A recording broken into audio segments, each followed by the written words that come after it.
Hi friends, welcome back to my channel.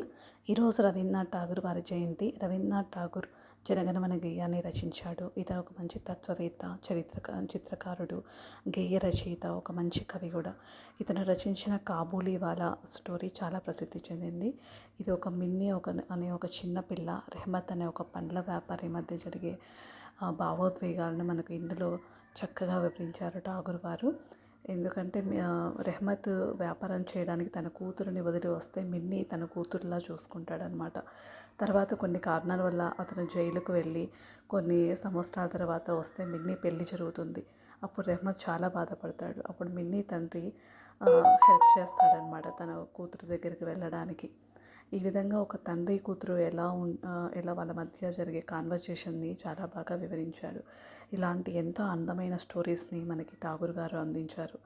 మనం ఈరోజు ఠాగూర్ గారిని తలుచుకున్నందుకు చాలా హ్యాపీగా ఉందండి.